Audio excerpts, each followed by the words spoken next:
Hi, I'm Mr. Jake Gordon. I'm going to show you how to use the Little Man Computer Simulator I built at mathsuniverse.com/LMC to write a simple program.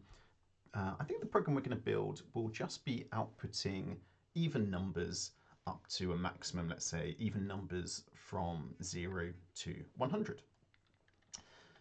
So we're going to start with looking at the instruction set here, and we're looking for something which is going to allow us to output a number. And we see there's an instruction here called out, and it outputs the value of the accumulator into this output box at the top. So let's just start off by trying to use that. We're just going to write out and run our program, and we're going to put the speed up to maximum, and it outputs the number 0 because at the moment there is 0 in the accumulator. So let's figure out how to put a number into the accumulator as well. We can either do it by taking input from the user with inp, or we can load a value from a memory address into the accumulator. So this is the option that we're going to use. So we're going to load, and now we give it a memory address here. Now you could use a number which would be equivalent to the line number in your program, but it's more sensible to use a label. So we're just going to call this the starting number.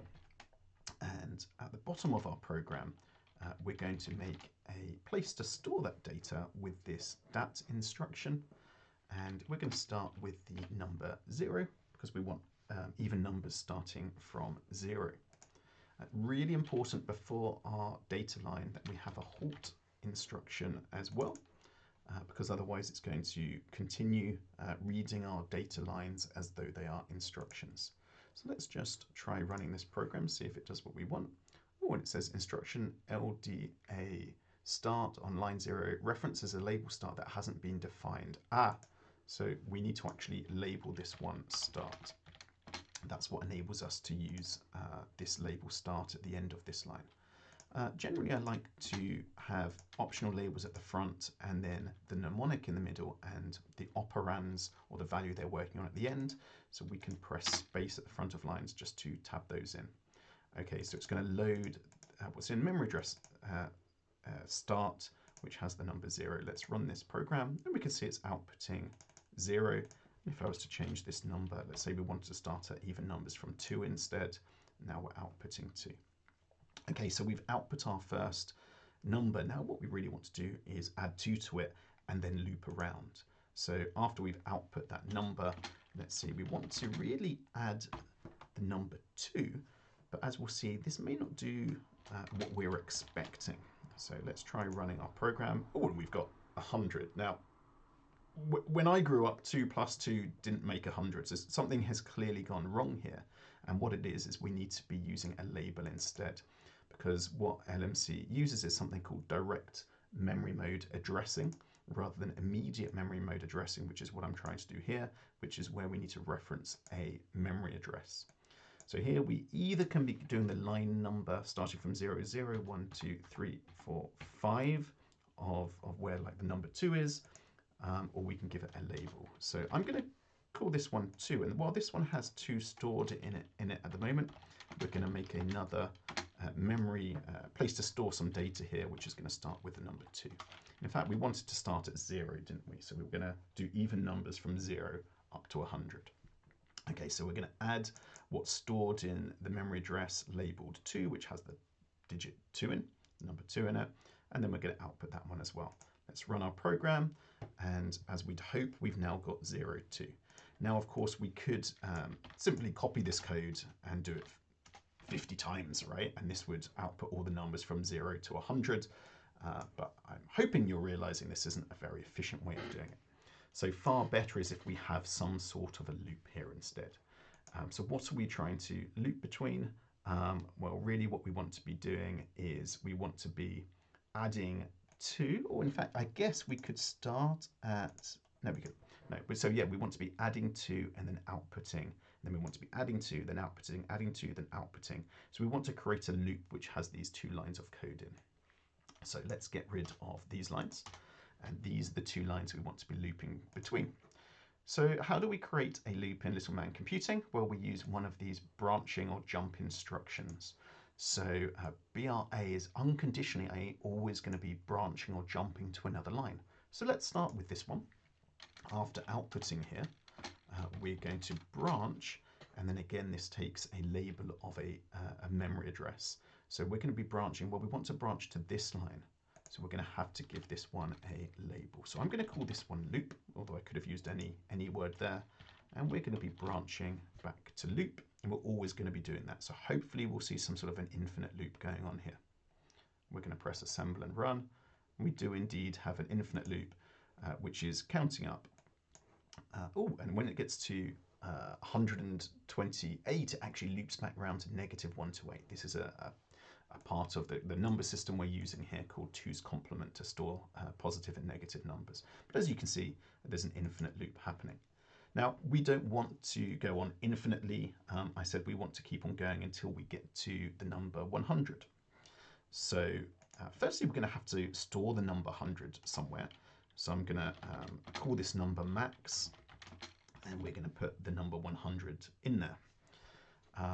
So instead of unconditionally branching or looping, let's see what the other options are. So we can either branch if the accumulator is 0. The accumulator is this register in the CPU here, or we can branch if the accumulator is positive or 0. So let's have a think. So what we want to do here is check. We could subtract one number from another. So we could, the number that we're currently outputting here, if we were to subtract, let's say max from it, we could do some sort of check about whether the result is negative or positive. So we're outputting this number, and then we want to do some sort of addition or subtraction. So let's subtract from the number that we've got, 100, and let's see, we want, if our result is still positive, then I think we want to loop back around again. So if the result of that subtraction is positive, we want to loop around again.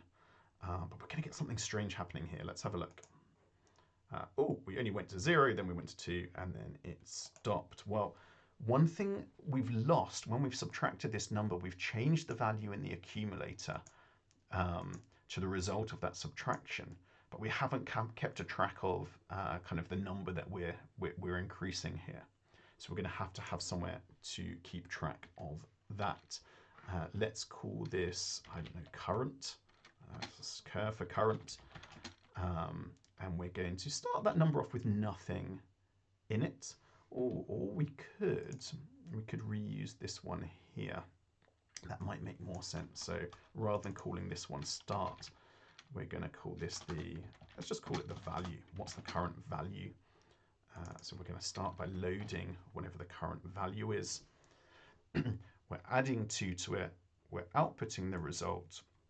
And before we do this subtraction, I just want to store that number back into that value before we subtract the maximum, which is 100. And then we, if it's positive, loop back round.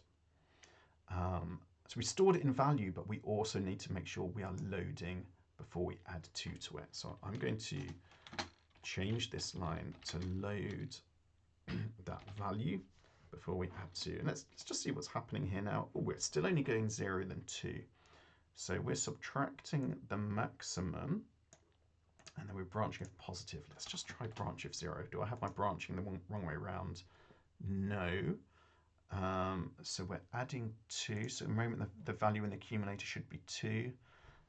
We're storing into value. That's not changing the value in the accumulator. And then we're subtracting the maximum, and we're branching if it is 0 to loop. I guess I want something, the kind of opposite of this here. If it's 0 or positive, maybe I want to branch if always to loop. Instead, I want to branch to something called end here, which is going to halt. So I'm going to branch if 0 to end. Otherwise, I'm always going to loop. Is this going to work? Let's have a look. Ah, it did it. So we went all the way from 0 to 100. with all of the even numbers. So I kind of needed two branches. Let's see if I can just make sense of the logic here now. So we subtracted the maximum from the value. So let's say we had 98 was our current number, and we're subtracting 100 from there. We end up with -2, and here we're saying if that is equal to 0, which isn't because -2 isn't equal to 0, then we'd go to the end. Otherwise, we're going to always branch around to the loop. But once we hit 100, then 100 minus 100 is equal to 0, and we go to end, and when we finish this program.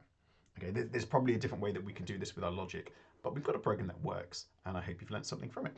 Thank you very much, and remember you can try it at mathsuniverse.com/LMC.